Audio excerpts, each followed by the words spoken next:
અને બાળકને બુદ્ધના ચરણમાં મૂકી દીધું. આને જીતો કરો. મને એવું કહે છે લોકો કે તમે ભગવાન છો. મને લોકો એમ કહે છે કે તમે ધાવણી કરી દો છો. તો મને આને જીતો કરો. હવે ભગવાન બુદ્ધને ખબર કે આ પ્રકૃતિના નિયમના વિરુદ્ધ છે, પણ હવે માનવ જીવ છે, કેમ સમજાવું? કઈ વાંધો નહીં, તારો દીકરો જીતો થઈ જાય.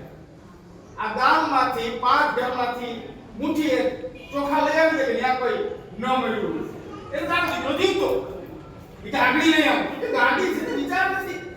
દીકરાના મુખમાં ગાડી થઈ છે. નીકળી ગઈ ગામની બજારમાં. દરવાજો ખખડાવે. તમારા ઘરમાં ચોખા છે? એક મુઠ્ઠી કાપો, મારો દીકરો જીતો થઈ જશે. બુદ્ધે કીધું છે મને.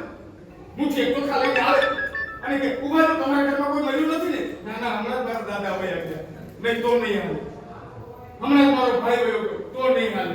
હમણાં મારી બેન વહી ગઈ તો નહીં હાલે. હમણાં મારો દીકરો આખું ગામ ફરી દિશા ગૌતમી આવી, એક ઘર એવું ન મળ્યું કે ત્યાં કોઈ મૃત્યુ નથી. અને ફરી પાછી નિરાશ હૃદય બુદ્ધની પાસે આવી અને કહે છે, ભગવાન મને કોઈ મુઠ્ઠી એક ચોખા દઈ શકે એવું મળ્યું જ નહીં. તો કારણ તો કે બધાયના ઘરમાં કોઈને કોઈ મળ્યું છે. તો કિશા ગૌતમી, તારા ઘરમાં કેમ નવીનતા થઈ છે? તારા ઘરમાં કઈ નવીનતા થઈ છે? આ તો છે. તો આ જે ઘડી છે, સંતોએ ભજનોની અંદર કીધું કે આ રોનારા તમે રોશો નથી, રોનારો રહેનાર કોઈ રહેનાર નથી આ સંસારમાં. તો જે આપણે આ ક્ષણ મળી છે, મારા શબ્દોને સમજવાના પ્રયત્ન કરજો. તમારાથી કોઈ ભાઈ નિહાઈને બેઠો હોય, કોઈ મિત્ર નિહાઈને બેઠો હોય અને એટલું હું તમને દાવેથી કહું, તમારી છાતી ઉપર હાથ મૂકીને કહેજો, તમારે બીજાને પૂછવું નહીં પડે કે વાઘ કેનો છે. અંદરથી જવાબ આવશે કે વાઘ મારો જ છે. તો તેથી મોટપ ન રાખતા, માથું નવાનું કહી દેજો કે ભાઈ ભૂલ થઈ ગઈ, તેની આંખમાં આહુડા આવી છે અને તમારું જીવન મંગલમય થાય. ઘડી રહેવું વિરોધ સારા પ્રેમ છે, દયા છે, કરુણા છે, અનુદાન આવે એવડી શિખા પરમ સમાધિયામી એમ કીધું કે હું ચોરી નહીં કરું. ચોરી એટલે શું? લૂંટફાટ નહીં. તમારા ભાગે જે કામ આવે છે એ કામ ન કરો ને, એ ચોરી જ કહેવાય. તમારા દીકરાને તમે પ્રેમ ના આપો, પ્રેમ ના આપો, પ્રેમની ચોરી જ કહેવાય. તમે કોઈને માન આદર ના આપો કે લાયક છે, એ ચોરી જ કહેવાય. તમે હું વ્યાખ્યા કરશો એ મહત્વની વાત છે. તો આ તમે ને હું જ્યારે આદરાંજલિ દેવા માટે ઉપસ્થિત થયા છે, તો મારો ભાવ ને મારી લાગણી તો એ જ હોઈ શકે કે આ બે ફૂલ લઈને એમને મૂકીને ભાઈ ન જાતા. બે આંખમાંથી તમારા આંખડા પડે કે ન પડે એ મતલબની વાત નથી. તો જે હૃદયમાં પડઘા પડી જાય ને, એ જીવન સુધારશે.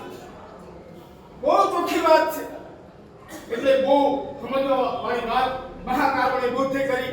ઈ સિકંદર જેવો સિકંદર તેથી ભારતના હિમાલયમાં આવ્યો.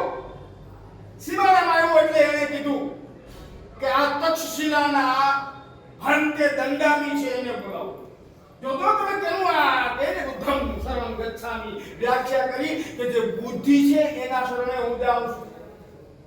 સંઘમ શરણં ગચ્છામિ, જે બુદ્ધિજીવી વર્ગનો આખો સમૂહ છે એના શરણે હું જાઉં છું. ધમ્મં શરણં ગચ્છામિ, કે જે આનું સંચાલન કરે છે એના આચરણમાં હું જાઉં છું. મારા જીવનમાં એ આચરણ લઈ આવું છું. તો એ ભંતે દંડામી તક્ષશિલાના આચાર્ય સિકંદર જેવો સિકંદર કોની દુનિયાને જીતનાર માણસના સૈનિકોને બોલાવી કહે છે કે ભંતે દંડામીને બોલાવો. આદેશ છૂટ્યો, સૈનિકો જાય છે. તક્ષશિલાએ બરોબર પહોંચ્યા. ભંતે દંડામી જમીન પર પાછળનું કરીને સૂતા છે. એને કહે છે, હે ભંતે